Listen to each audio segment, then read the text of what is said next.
Hello and welcome to Flash Forward. I'm Rose and I am your host. Flash Forward is a show about the future. Today's episode is actually a special one, so we are going to break the format a little bit and do a couple of different things. So buckle up, get ready. We're going to the future, but in a kind of different way. So first, we're going to celebrate the 6-year anniversary of this podcast, which actually happened a couple of weeks ago, and I totally missed it because I am in denial that it is already June. Not sure how that happened, and I in fact refuse to accept that. So in my mind, it is still like April-ish, so let's all just go with my collective delusion. Anyway, so to commemorate the anniversary, we are going to do a little bit of a retrospective, a little bit of a travel back in time, and then a little bit of a travel forward. And then after that, I'm going to do the podcast's first ever AMA episode, Ask Me Anything episode, where I answer all the questions that you folks submitted on social media and on Patreon, and give you a really deep look at the inner workings of Flash Forward and the inner workings of my brain. And whether you actually want that or not, you will have to decide once we are done. Okay, so first, the anniversary. And what I want to do to celebrate is actually revisit the episode that we did for the 5-year anniversary of the show last year. So for that episode, I asked every single past guest, voice actor, advisor, anybody who's been involved in Flash Forward to contribute a message to the future. So the prompt was, what would you like to tell someone 50 years from now in 2070? Now, I came up with that idea to ask for these voice memos to the future early in the year last year, before the coronavirus had spread and become a global pandemic. But by the time the episode was really going into production and these voice memos started coming in from people, in the US, we were in the midst of the first big wave of the virus. A lot has changed in the last year, and a lot hasn't changed. And I thought it might be interesting to revisit those messages now, about a year later, and see how it feels, how they feel to listen to now. So without further ado, here are the messages that Flash Forward experts wanted to send to the year 2070.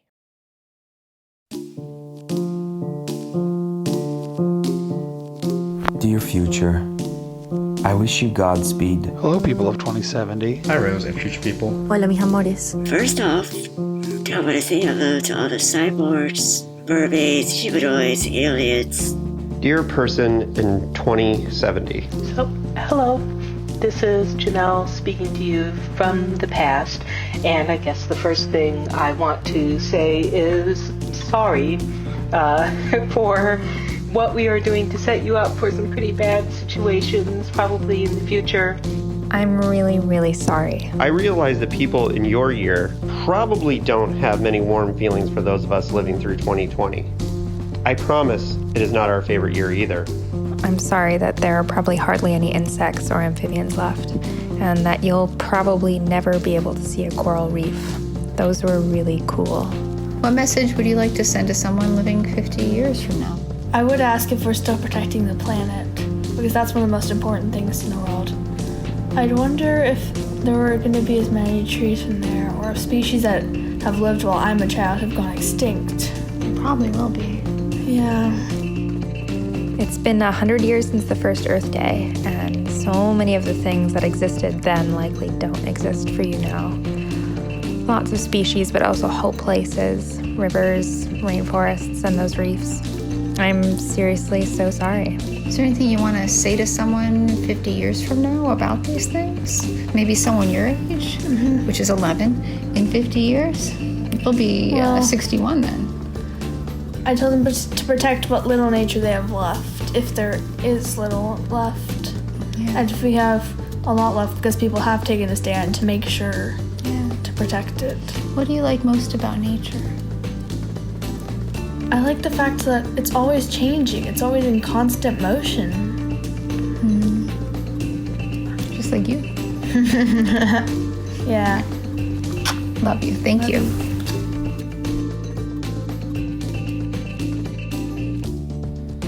I am sure the general attitude you have towards us is bewilderment. Why didn't you change? Why didn't you do anything with the science when it was so clear?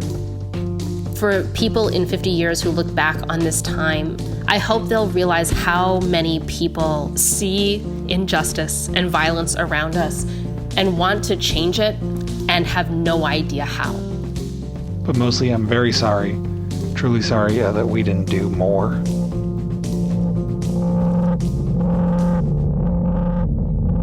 I'd like to take this chance to not say sorry. Some of us knew that there were even bigger problems in 2020 than the cruelties of the for-profit healthcare system. That the stuff, the cars, the yoga mats, the smartphones, the Instapots, the bacon burgers were killing the planet, and that producing and distributing the stuff meant really awful lives for lots of people at the time, and probably assured awful lives for people well into the future, that is, into your time. But we bought them anyway. We knew what they meant, and we didn't stop. We didn't elect the people who had better ideas. We didn't resist. And I'm not saying sorry. To say sorry is a comfort, and the possibility of comfort of being forgiven for the consequences of our action is the problem in 2020. So I'm rejecting the chance to say sorry to the folks of 2070. And instead, I'm aiming to start making the right choices. So that's all. Hope you're safe. Hope you're healthy. Hope there's still hope. Thanks.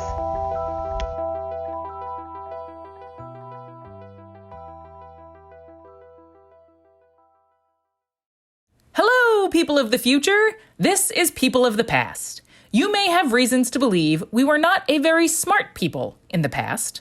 First of all, how dare you? That's a common stereotype. Second, it's wrong. We'll prove it by perfectly predicting life in the year 2070. In these days of the coronavirus pandemic, a lot of people make irresponsible, even dangerous predictions about the future. This is because they propose all sorts of wild developments instead of simply extrapolating from current trends. In order to say nothing wrong, we will only be extrapolating from the most up-to-date available data. First trend, home bread production has roughly tripled in the past month. If we continue tripling over the next 600 months, we find bread creation per person will increase 216 million-fold. Loosely speaking, that puts us at 10 billion loaves of bread per person per year, or approximately enough to coat the planet in bread to a height of 50 loaves by the year 2070. The good news is that hunger has been solved. The bad news is many people have probably choked to death in the sea of quote-unquote artisan-style baked goods. Second trend, liquor sales are up. As a first estimate, we found an article saying that people in Dayton, Ohio were observed carrying armloads of liquor coming out of the grocery store. Having been to Dayton, Ohio, we estimate that the average Daytonian only requires one fistful of liquor per grocery trip. We conclude that the new trend is a quintupling of liquor consumption every month, and we believe these results can be extrapolated to all humanity because Ohioans are incredibly average. By the year 2070, we find a 100 trillion-fold increase in per capita consumption of spirits. If we assume population continues growing despite certain dietary trends, we find 7 septillion gallons of liquor must be created per year, enough to replace Earth's oceans several million times. By the year 2070, Earth will be like Saturn's moon Titan. Only instead of water, we will have one massive subsurface Long Island iced tea. And the surface crust will actually be crust. Third trend, to satisfy the monthly octupling of toilet paper demand, all plant life has been converted into gentle yet resilient 3-ply squares. These are now soaked in ethanol and highly flammable. Once these catch fire, they will burn for a few years, only finally going out after they have completely exhausted Earth's oxygen supply, which will not be replenished because no plants remain, and because the sky is now an impenetrable shroud of smoke. Will humans survive in a world deprived of sunlight and oxygen, with little contact with other living beings, and with vast liquor consumption on a constant basis? I can say confidently from the year 2020 that we will. In fact, we will thrive. Fourth trend, adaptation.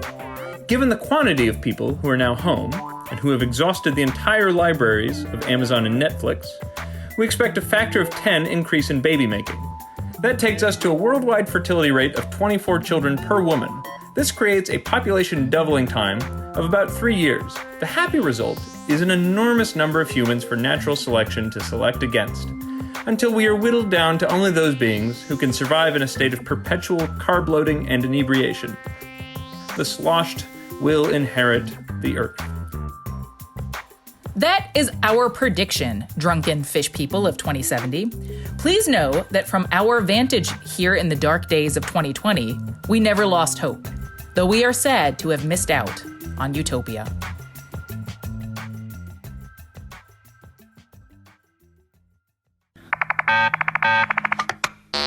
The message I would like to send someone living 50 years from now is very simple. 42. Thank you. Hi, my name is Kathy Randall Bryant. I am a pastor by training, but right now I'm the full-time caregiver to my 2 girls. To Rebel and Roar, now that you are 54 and 52, respectively. First, I hope you are well. I hope you are still able to laugh with your full bodies the way you did today. I hope you can go outside and smell the green of spring, the gold of summer, the burnished red of fall, and the white of winter. I'm sorry for mistakes I've made and assumptions I've held, even as you teach me new ways of seeing the world. Keep teaching me, and those around me, better ways of understanding what we have now. I look forward to seeing your face again, and I can't wait to see what experiments you share at your table. I love you, Mom. Here are some haikus to someone 50 years from now. If you can hear this, there's still hope for humankind to maybe fix this mess. We dreamed of jetpacks and flying cars, but the internet's better. I wonder what tech will be awesome yet mundane 50 years from now. Thank you.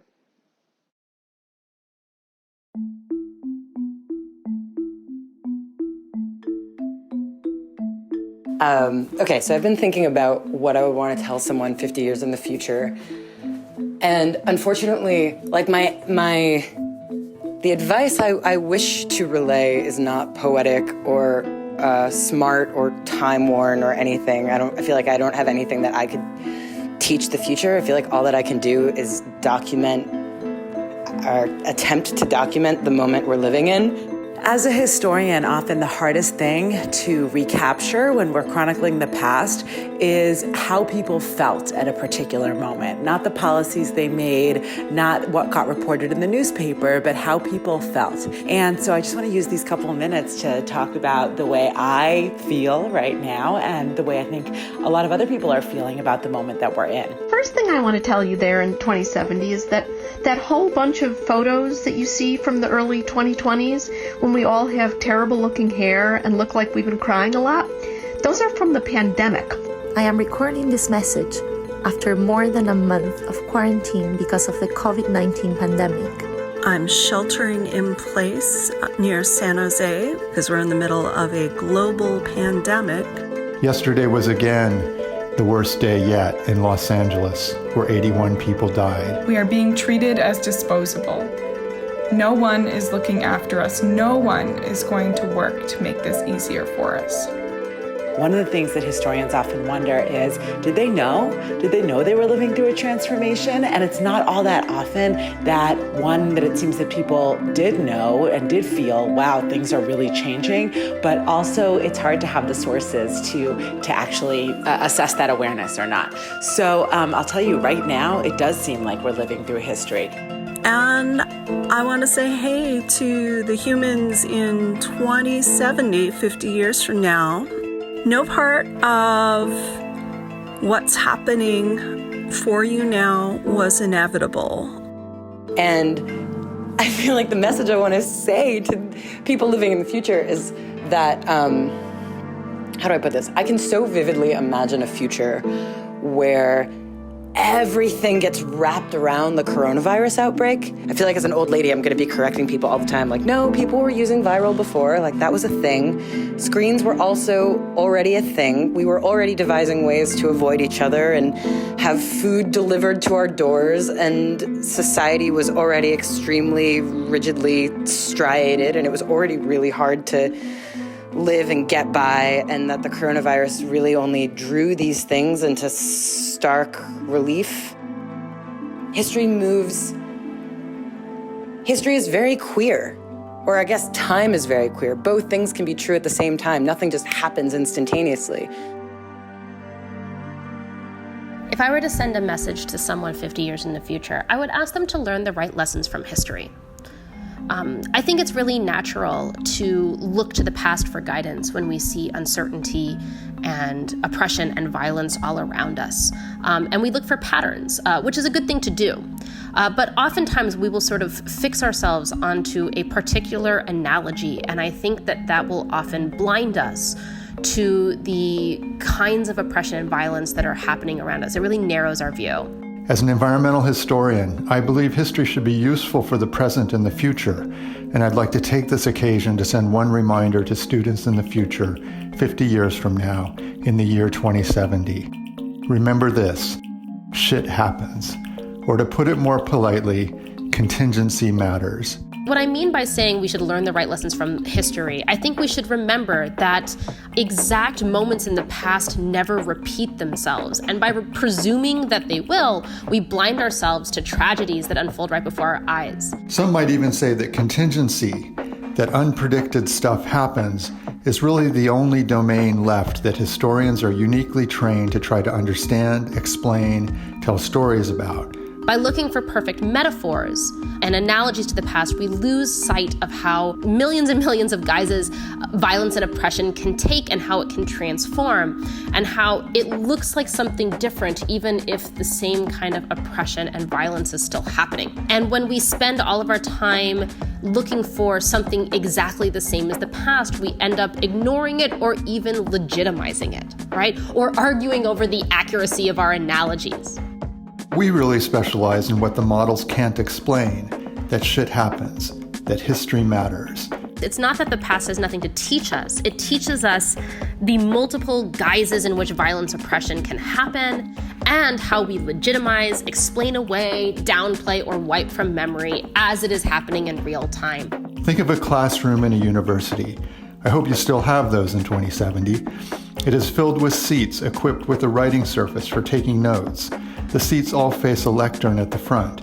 That is structure, from the configuration of the classroom to the organization of the whole university.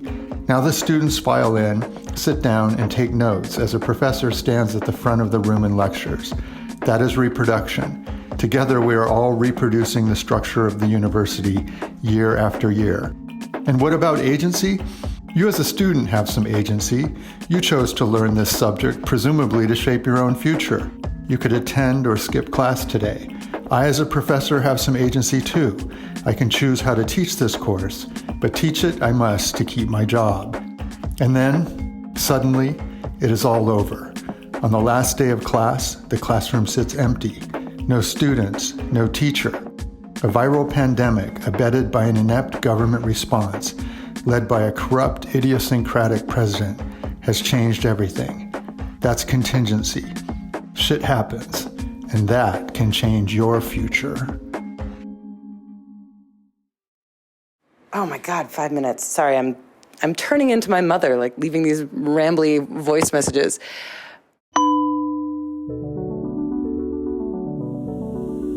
Dear 2070, you may be 50 years closer to the complete optimization of daily life, but you still stand to gain from a relationship with your past.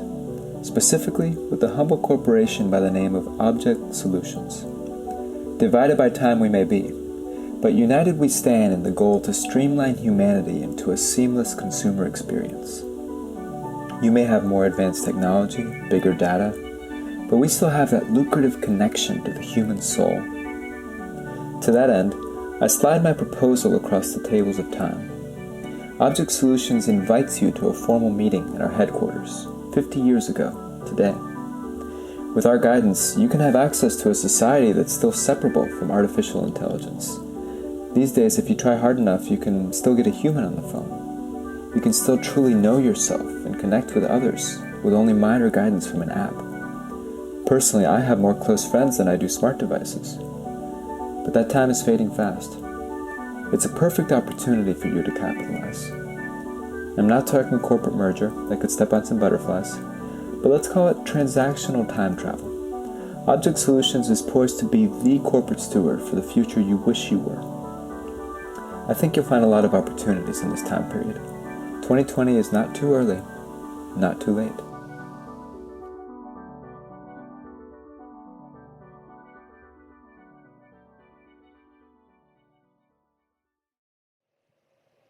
"2070.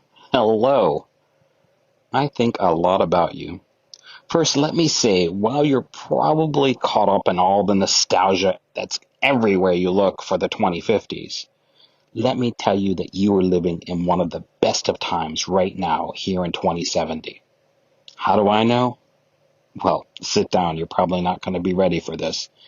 I'm living here in the year 2370. Yup, that's almost 300 years into your future. And I've read a lot about your century, and specifically your decade. So let me answer a few questions for you before I go. Our time is really limited when they send these transmissions back. So first question, yes, humans finally do leave Earth. We actually build that home on Mars we were promised, and not the temporary, crappy one we got in 2030. No, a real one. The one like we were promised after the Great American Collapse of 2052. And no, we don't conquer death in the future.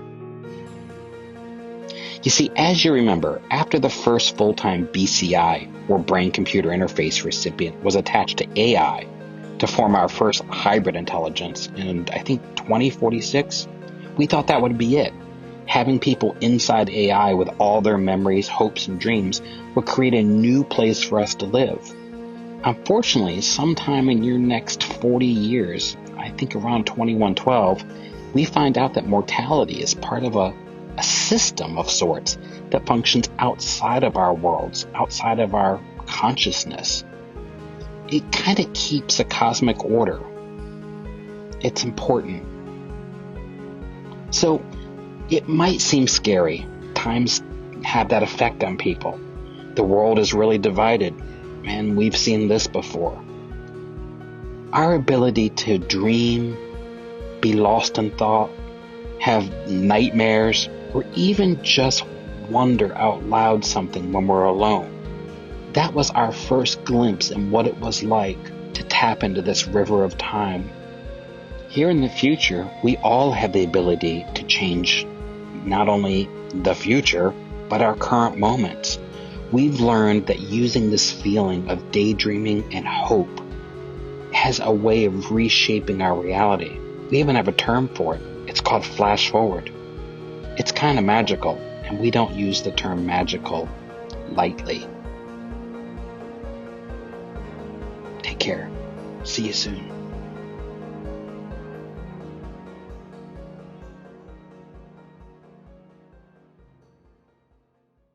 This is my message to any minority who feels oppressed in 2070. I know that people might be telling you that there are more important things to worry about, that the environment is wreaking havoc on us, that there might be a new pandemic, that there are threats from nature all across the planet looming. But don't let those people deter you from understanding that human problems are still problems that need to be solved, and that whatever sufferings the rest of the population have are sufferings that you also experience, and more. I just listened to a climate scientist of today crying because she knew how bad the situation was and wished she could do more. And I think there's a lot of us like that, and it may help to have that picture of humanity of our time, humanity of our past, as not being monolithic, as being a lot more nuanced and, a lot smarter than sometimes we give the past credit for. So I hope you in the future are also doing weird, smart, bizarre things that we of the past have not even possibly imagined. Like, that is the beauty and the complexity of the history of humanity. So hello from one part of it to another part of it. In 50 years, I hope that time is held more gently, stop the rushing, stop the overwhelming noise, return to our gentle state. My hope for 50 years from now is that people won't want to hold on to power as much as they do now. I hope you exist, and if you do, I hope the entrenched opposition to the people trying to build a less cruel world have been overthrown or otherwise destroyed. I hope that COVID-19 is only a story you hear from your grandparents. My hope is that society will be more open to sharing power and sharing thoughts and ideas because they will have seen what people in this current age have gone through. Maybe by 50 years from now, we'll have learned that every time we lose one of these things, we're losing too.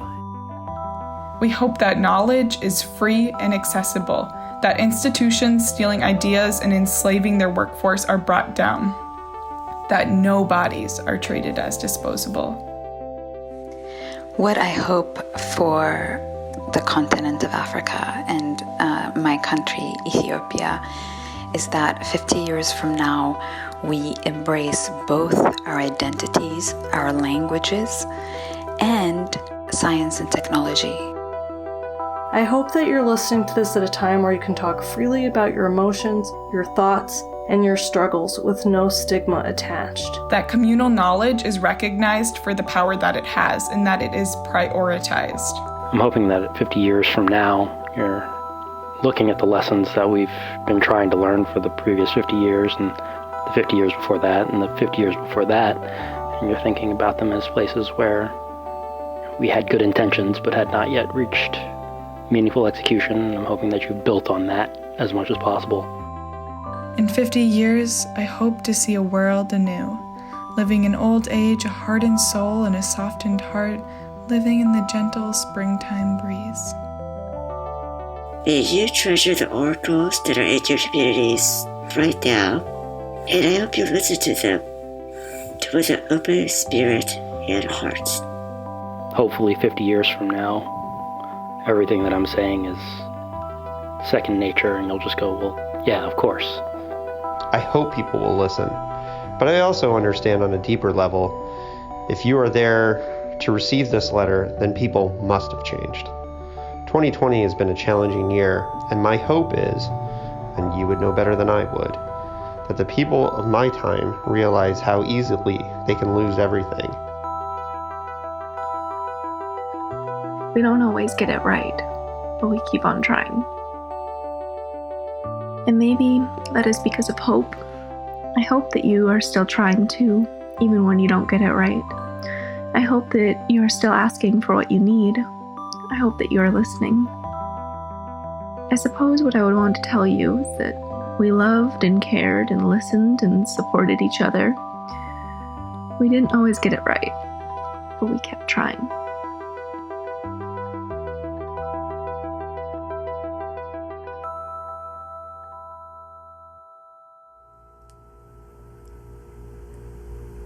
There is magic around. Can you feel it? Or is it just me? It is fuzzing between us, glowing among us, materialized through us, existing within us. Can you feel it? Or is it just me? We are the alchemist of change. Look around. For real, look around. It is important to pause, to remember these days, write about them, breathe them. These days that are weirdly giving to many of us so much pain and so much lucidity all at once. Honor what we have pulled together. Honor what we have survived. Honor the magic of your body, of your mind, of your spirit, of your heart. Did you know you were this wise? Isn't it obvious that we choose each other before? Isn't it evident that we have known each other many times, that we have changed worlds together already, that we are made of magic stuff? I feel it in my heart. I have looked into your eyes another time. I know your soul from before. Somewhere else. We have hugged each other somewhere else. Look around. This is it. Our elders are with us, holding our hands. Our earthling and galactic ancestors, the souls who take care of us, que nos cuidan with their love, who keep us alive, grounded in la tierra and in the sky, they are with us. Can you feel it? Or is it just me? There is no thing out of reach, and this is not a fucking metaphor. We can expand ourselves across the race histories. We are the ones. The one who imagine and make universes when where stars sparkle with care, kindness, love, and solidarity for all deemed valueless by systems of dispossession, exploitation, and extermination. Look around. Feel it. We are the energy that nurtures any possible transformation. We time travel, transcending the impossibilities of the present. We are the shapeshifters of the cosmos. We are the alchemist of change.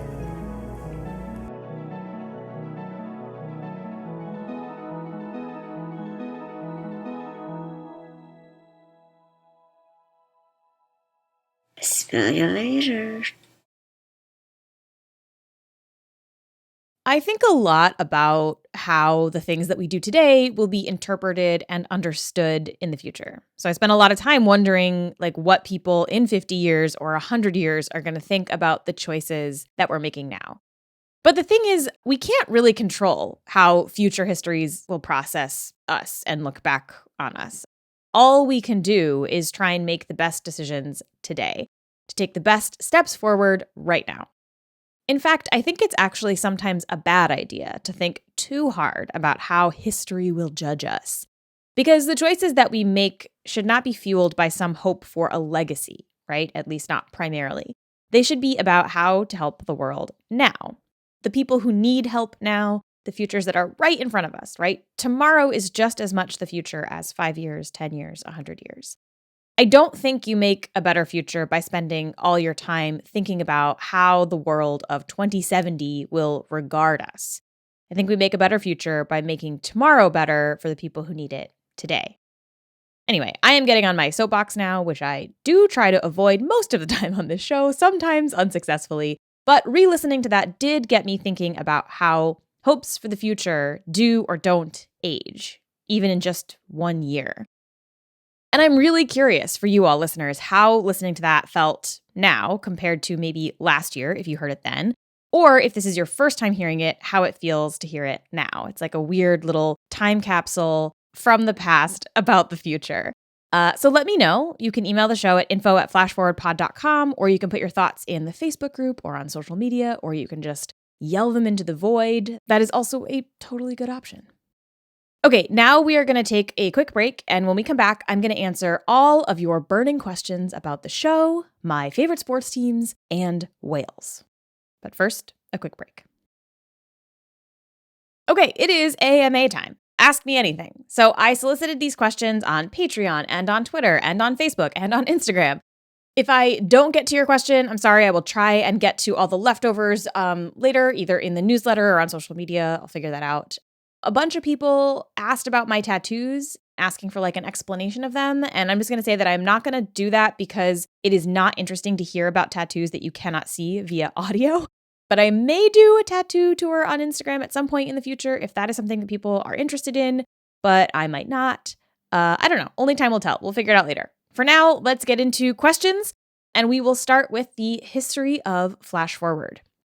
So a couple different people, Maite Santana Vignoli and Alicia Brenner, asked about kind of the origin story of the show, like what started my interest in the future of science and society. How did I decide that the podcast was the best way to do that? Like, where did the show come from? How did this all start? So here's the origin story of Flash Forward. So I was a science journalist working on all sorts of different stories, and I had gotten assigned some stories by a couple of different publications about this really cool next generation set of prosthetic hands that were really amazing. And you could see all these cool videos, and they could hold an egg, and they can do all these things. And so I went off and I was like, great, I'll write these stories. I'll write about this stuff. And I called up a couple people who use these hands, who are users of prosthetics. And I was really surprised to find that a lot of them actually said, these sort of suck, right? They are really hard to use. They take a lot of practice and training because they use sort of the electrical signals of your muscles, and you have to really learn how to use them and control them. They're really expensive. If they break and you don't live really close to someone who can fix them, they can take forever to fix. And I was hearing sort of all this stuff from people who use these prosthetics being like, yeah, it looks cool in the video, but like in reality, it still sort of sucks. And I found that really interesting because at the time, and this was like 2010, 2011, there weren't very many people doing tech reporting from sort of a analysis critical lens. There was a ton of gear reviews. There was a ton of like, wow, Apple, look how cool all of this tech is. But there wasn't a ton of stuff out there that was trying to kind of do this analysis from a human perspective of like the users, particularly when it came to things like technology for disabled folks. And so I got really interested in that. And it seemed like there just wasn't a lot of critical work about the future and about all of these like whiz bang technologies that were being covered very breathlessly in science publications. And so I started trying to kind of do that. And then a friend, Annalee Newitz, who you've heard on the show before, they're amazing. At the time, they were the editor-in-chief and the founder of IO9 at Gawker. And the sort of sister site of IO9 was Gizmodo. And so Annalee was like, we want to do a podcast. You do podcasts. I was sort of freelancing, doing little science podcasts here and there. Do you have any ideas for a show? And I was like, boy, do I. So I found the original email that I sent to Annalee, and I pitched 3 different podcast ideas. The first one at the time I was calling Then What? And it was what is now Flash Forward, sort of starting out with a sort of scenic, dramatic setup and then talking about what that would be like. And then I pitched a couple of mini seasons about like an incomplete history of is what I was calling it. I'm just going to read to you from the email. I said, I know IO9 and Gizmodo are mostly future-oriented, but I think having a podcast about the history of certain pieces of technology or scientific touchstones could be really interesting, and I do think it fits into this world. You can't understand the future without the past, right? Here I'm imagining that we would pick a topic every month and do one podcast every week looking at a different angle or part of the history of that topic. And then the third podcast I pitched was called Why, which actually, like, I still sometimes think about this show because I think it actually could be, if executed correctly, really interesting. But you know how when you are talking to a child and they just continue to ask why, and it's like mostly to annoy the adults in their lives or siblings, but it's sort of like, why do we have to go to the store? We have to get food. Why? Because we need to eat. Why? Because eating is how we survive. Why is it that we have to eat? And basically this idea of taking that premise, but trying to actually really explain to like kind of the logical conclusion why each of those steps happens, and using scientists to kind of do that. And like, how far back can you go and how far back can you explain? So those are the 3 podcasts that I pitched. And I was most excited about the first one, which was at the time called Then What? And now is obviously Flash Forward. Annalee liked that one the best too.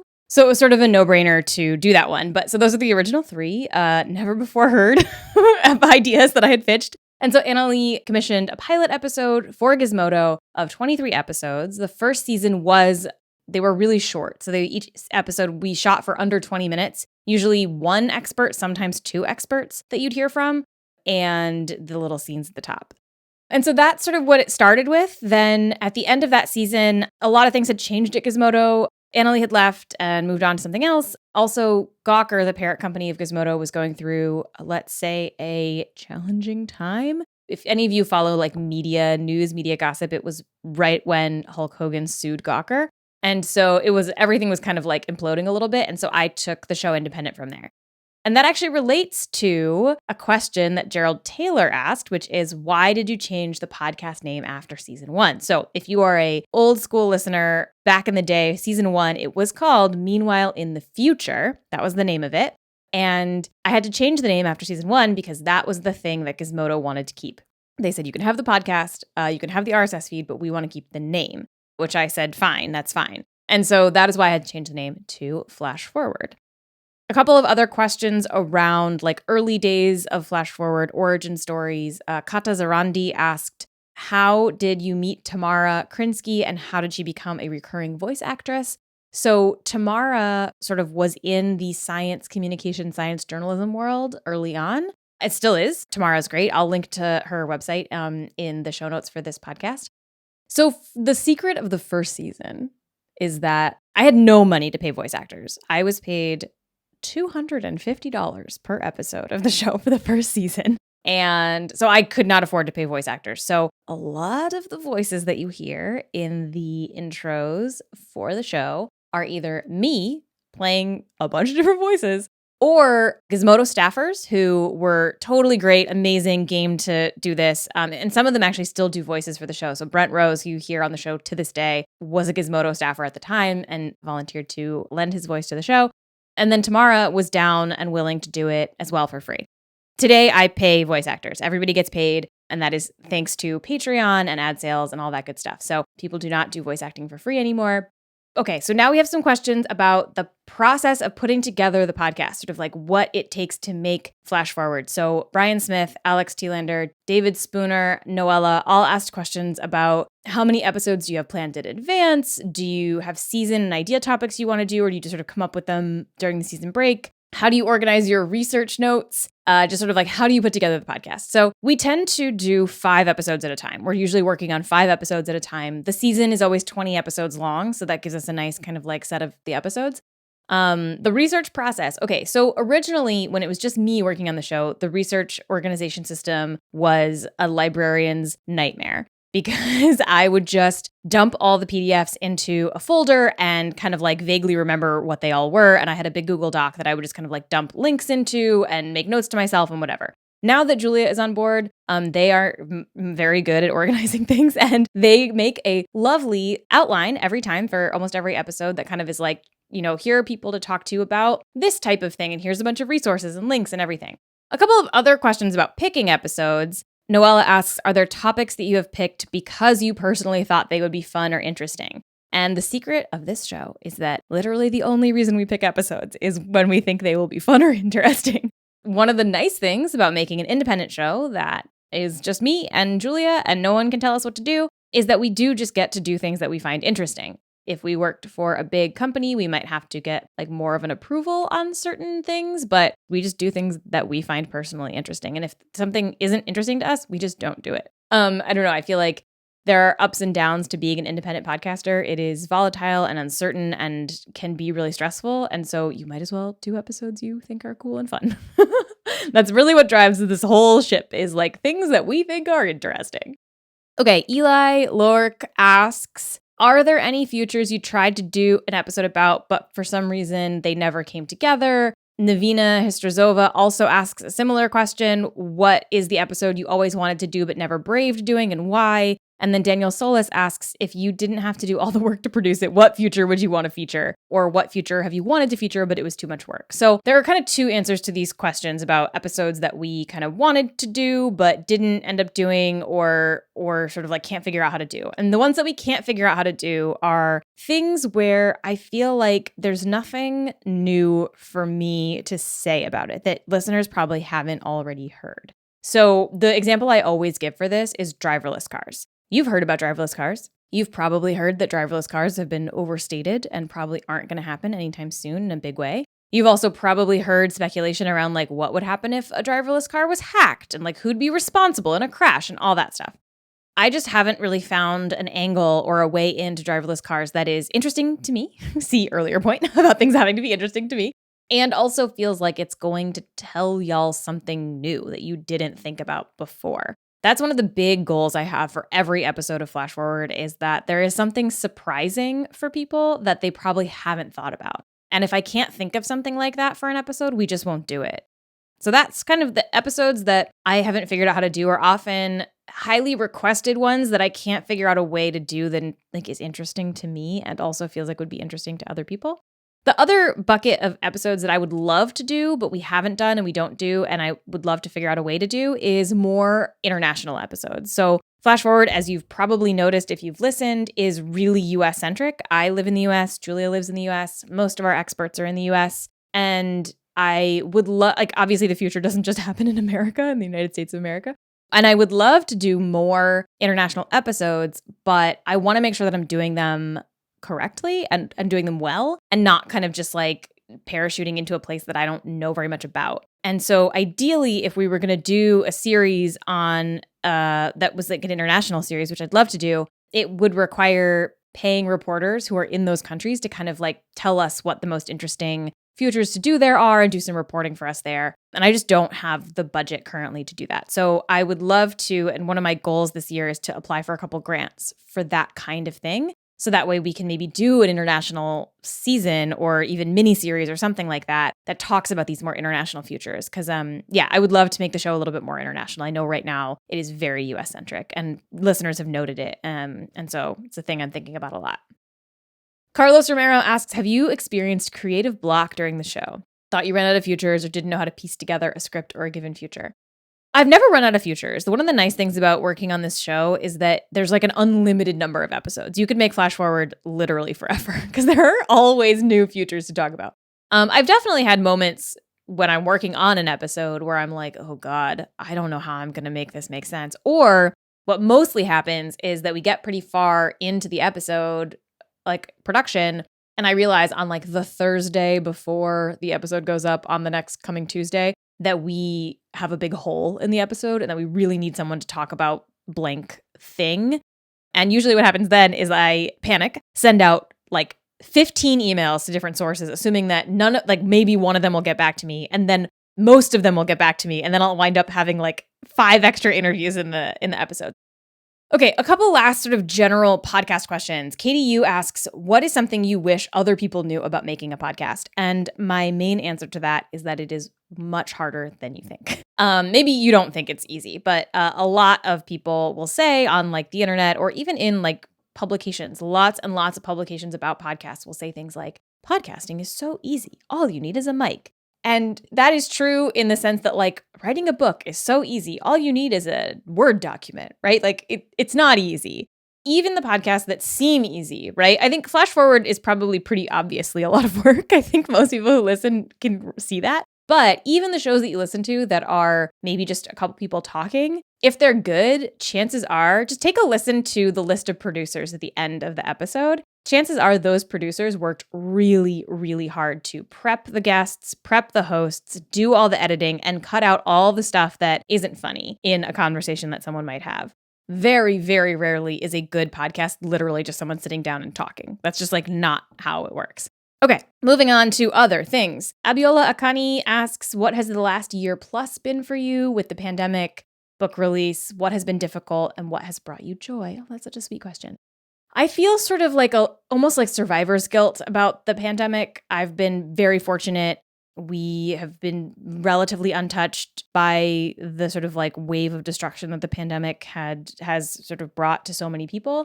And it was not what, we've always worked from home, so that hasn't changed that much. And so it's been kind of weird to be in a place where like I have the book coming out and the podcast happening and my day-to-day life didn't change very much during the pandemic, which is sort of a very surreal feeling to feel like everything is normal, but it's obviously just like not normal, right? Like nothing is normal. So it was really strange. And it was really hard to promote the podcast and to promote the book even, because it sort of feels like, I don't know, so many people are still suffering. Like, go buy my book, right? Like, it feels a little like I'm already not very good at self-promotion. And so it felt extra hard to have that be the case. At the same time, I feel incredibly lucky to have something to promote, right? And that my work life, business life, family life hasn't been super affected.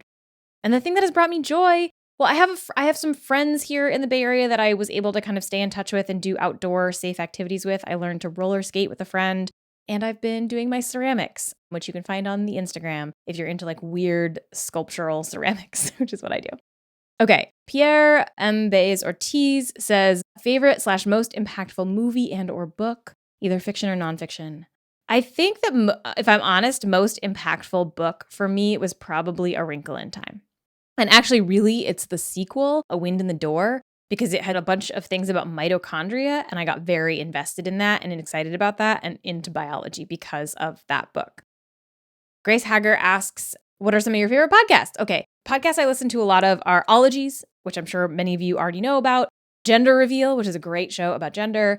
There is also a really great gender and science podcast called Assigned Scientist at Bachelor's, which is very fun.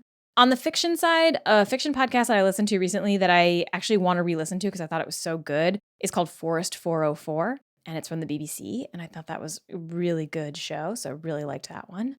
And then one other one that I listen to pretty regularly is No Such Thing as a Fish, which is sort of like a science trivia comedy show that I really love.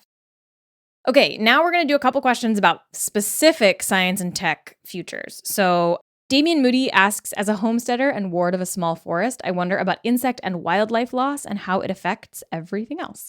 What would it be like to replace that loss with artificial creatures or even clones? So I'm not going to say that much about this question because we actually do have an episode that we're planning. It's going to come out in the fall-ish, like late summer, that is about this thing. So stay tuned. You will get the answer in an episode. Okay, Sarah K asks, what do you think about a future where people gain the ability to turn into animals either by transforming, a la Animorphs, or implanting their consciences? Would this make us more understanding of the natural world or less? So I love this idea. I'm obsessed with Animorphs. I read them all as a kid, and I would read them all again. In fact, maybe I will read them all again.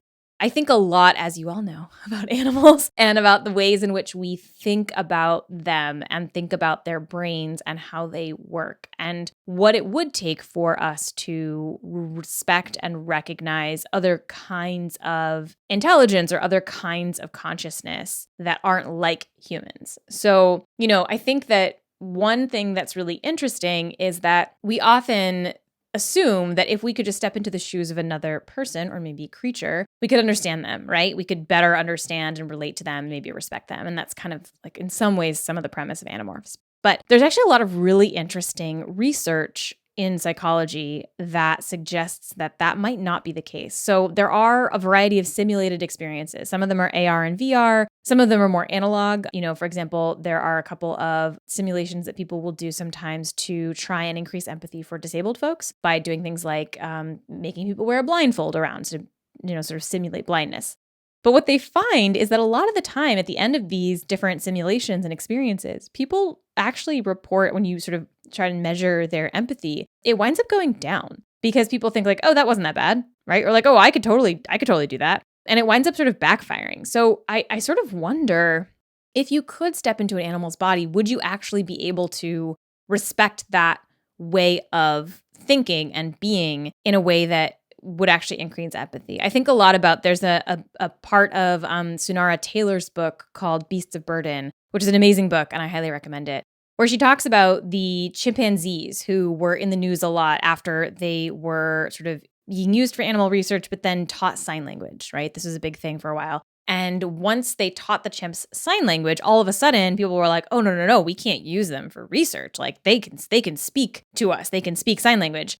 Asterisk on that, I recognize that there is a lot of debate around whether they were actually speaking sign language or not. We're not going to get into that on this episode. But there was this kind of public moment where people were like, well, wait a minute, we can't experiment on these animals. They can talk. And Sonara Taylor kind of points out, like, they're the same animals with the same intelligence as before, but now because they can talk to us in a specific way, we respect them more. And what does that mean for, like, humans, for example, who can't talk? Like, there's a lot of, I think, bias and implicit sort of like human-centricness about our way of being and communicating and thinking being kind of like the highest level there is. And I wonder that if you were to step in, say, a squirrel's mind, would you actually be able to sort of see that as just as worthwhile or interesting as, you know, a dolphin or whatever it is, just with a different kind of way of thinking? I'm getting down on the rabbit hole tangent because I love this stuff. I think about it all the time. So that's just sort of some thoughts I have about that. Okay, Colin Croft asks, how confident do you feel about us getting through the current climate crisis intact? Firstly, as a society/civilization, and secondly, as a species. Whew, okay. I'm going to give you a really annoying answer, which is like, what does it mean to say intact? Some people will be fine. Some people will absolutely make it. Some people will not. Like the impact of climate crisis is going to be extremely disparate and unequal. And I think that we have to kind of really interrogate what we mean when we say like who in a society or civilization, right? And what are we talking about here? I don't think the human species goes away. I think humans are a little bit too good at using resources and figuring things out. But who gets to survive and who makes it and who lives well and who doesn't, I think is the big question. Okay, Kathy Randall Bryant asks, what global football team do you root for, league or country during the World Cup? Okay, so I am an American soccer fan, for better or for worse. And one of the funny things about being an American soccer fan is that you both have like the highest of highs with the U.S. women's national team, just like globally dominant for decades at this point. And then you have the lowest of lows with the U.S. men's national team, which doesn't qualify for the World Cup or the Olympics sometimes. And so, you know, yes, rooting for them. That's who I root for, sadly. In the Premier League, Leicester City has been my team for a while, which has been really cool recently. Wasn't cool for a long time. And then, you know, the sort of sad real answer is that any team in Europe that has an American playing on it, I will root for. So I rooted for Chelsea recently in the Champions League final because they have Christian Pulisic. I will root for Dest, John Brooks, Tyler Adams, Cameron Carter-Vickers, like anybody, any of our young players who are over in Europe, I will root for them. In the MLS, sadly, I am a Red Bulls fan, which I come by honestly because I was a fan of the team when they were the Metro Stars, and I actually still have an old jersey with like the red and black stripes. I used to go to those games. Another soccer question. Elliot McVeigh asks, how do you hope soccer might change in the future? Big thing would be just more support for the women's teams, which just get totally ignored and don't get the resources that they need and don't get equal pay. And so I would just love to see more support for the women's teams. Matthew Jackson asks, what are some trends today that you believe are not good indicators of the future? I would say that probably people over-index on how much the current leaders of technology companies and venture capitalist funds that fund technology companies actually know about the future. I think that there's a lot of sort of assumption that the guy who built Facebook is the guy to look for the future. And I think that's largely untrue. Second question from Matthew is, what is your favorite non-flash forward piece of media that you have created? That's a hard question. I like a lot of things that I've made. That sounds really egotistical, but I work hard on stuff. But I did make 2 episodes of the first season of the 30 for 30 podcast that's about sports. And the 2 of the episodes that I made are both about women who do things that are just sort of like incredibly hard and cool. The first episode is about an all-women's team that went to the North Pole, the first all-women's team to go to the North Pole. And the second episode is about a woman who, depending on who you ask, scammed or gamed casinos out of like millions and millions of dollars. And it's sort of this like secretive baccarat player. So I really like those. Those are both linked on my website if you ever want to listen to them. Okay, this is the last section of the AMA. General questions about the future. Luke Glidden asks, language question. What are some words you've never heard people use? They're either too obscure or of your own invention that you think we will need or will need in our futures. What might it indicate if we start using the words you've chosen? Oh, this is interesting. I think I'm going to answer this slightly more generally because one of the things that is really cool about linguistics is that it changes really fast and can change to sort of suit the ways in which we want to talk about things. I do think that we're going to wind up wanting more and more words to describe the distinction between our online lives, our work lives online, and our physical lives. And I want to be careful to not say that like the online world isn't real, right? Some people will say like the real world and the online world. Like things that happen online are real. Many people meet online and are very good friends having only met online. I have friends that I met on the internet, some of whom I've never met but are some of my closest friends, some of whom are now my closest friends and like we're neighbors because we met on the internet. So it's not true that the internet is not real life. But I do think that as we're going to see a lot more people working from home, doing kind of like this hybrid model, I do think that there's going to be an uptick in wanting specific ways of talking about being on in the work sense online and being off, and sort of having that distinction between our online work, school, social worlds and our offline ones. Because I think you have to have that, otherwise you'll just burn out, right? And I think a lot of people have seen that over the course of the pandemic. When you work and live and eat and play in the same space, you kind of need to figure out barriers, and those might be physical, right? They might be moving your computer to a different part of the house, when you do certain things. But I also think that there is a linguistic component to that. There will be ways to talk about whether you are on or off, like how you're working and what stage you're in. I think that that's important because if you can name it, you can enforce that boundary, which is super important. So that's just a thought that I have. Kristen Farkey asks, how has working on the podcast changed the way you see the world? Has it changed the way you plan your own future?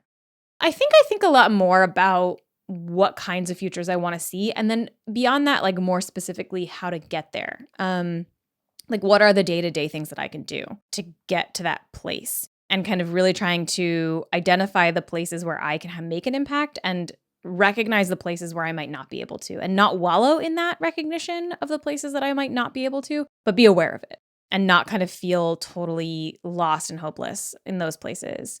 So I think that's been really helpful, like just, for my anxiety to kind of have a way of having enough knowledge now to know where I can actually do something and where I might not be able to, and know at the very least, even with the places that I can't do something, kind of being able to figure out who is doing something and who to kind of support on that. And then the last question here is by Katie Yu, which is sort of a similar question to Kristen, which is, how much do you think about your own personal future as a result of hosting this show? It's a really good question, and I will end this AMA by talking a little bit about the future of Flash Forward and sort of the ways in which I'm thinking about the next stages of this podcast. So in 2019-ish, I actually thought about ending Flash Forward. The show wasn't really growing. The audience wasn't really growing. We had just done the mini season series, the sort of season that was like a bunch of different little mini seasons of episodes, and they didn't go over super well. People didn't love them, and listenership was down. And also at the time, I had my ad sales company hadn't sold any ads. And so I thought maybe Flash Forward is done. Maybe I should be done with the show. And obviously the show is still here. I'm still at it. But I do often think about how do you know, like I mentioned earlier in this AMA episode, that there's kind of a functionally unlimited number of episodes that could happen. So the show could, in theory, just keep going forever. But I guess my thinking is always when is it time for me, Rose, to move to something else, to do something else? And I don't have a good answer to that question. I think it'll be when I feel like I'm not learning anything anymore from the show, or I feel like I'm kind of just out of zest for it. Some months I feel much more positively about the future of the show than other months. But yeah, I'm always thinking about what is the future of the show? If the audience just stays stagnant in terms of numbers, if I don't ever get any more listeners, at what point do I kind of say okay, that was a fun run. I mean, the show's been on for 6 years, which is a really long time for an indie show, right? There would be no shame in ending it at any point. So I do think about that a lot. What is the right time for the show to be done? I know that I don't want to be making this show in 10 years, right? I know that I want to move on to other things and try other stuff. So it'll be interesting to see kind of as I go, what happens. So obviously we'll run to the end of this year and then we'll think about what happens next. And so this isn't a big announcement. The show is ending at the end of the year. That is definitely not what I'm saying. But I do think about it all the time in terms of what is the right way to how do you plan for that, right? How do you plan for something to end? So that's a very depressing way to end this Ask Me Anything episode. What else? What should I say that's happy? Thank you all for your patience and for listening to the end of this. This is a very different format than normal. Usually I script everything out. Here I just sort of answered questions from very basic notes. I'm not as comfortable doing that. This is good practice for me. Normally, I like to have everything like super scripted and checked. But here we are doing an AMA episode, learning something new every day. We will be back on the 22nd with a regular episode where we're going to get real dark in the brain. And I hope you like it. And thank you for listening. That's it. AMA is over now.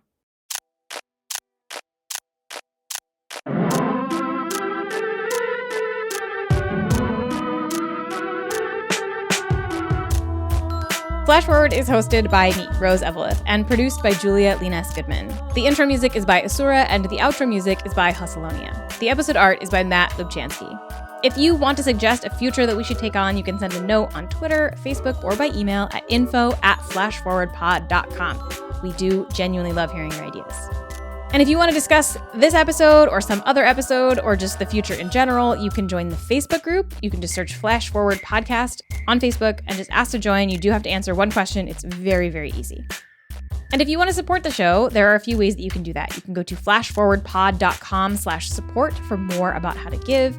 If you become a supporter, you get things like a bonus podcast, a newsletter, a goodie bag, a book club, all sorts of cool stuff. If financial giving is just like not happening for you, you can still help the show. You can go to Apple Podcasts and leave a nice review, or you can just tell your friends about the show. That genuinely does help. Okay, that's all for this sort of not future episode. Come back next time and we'll travel to a new one.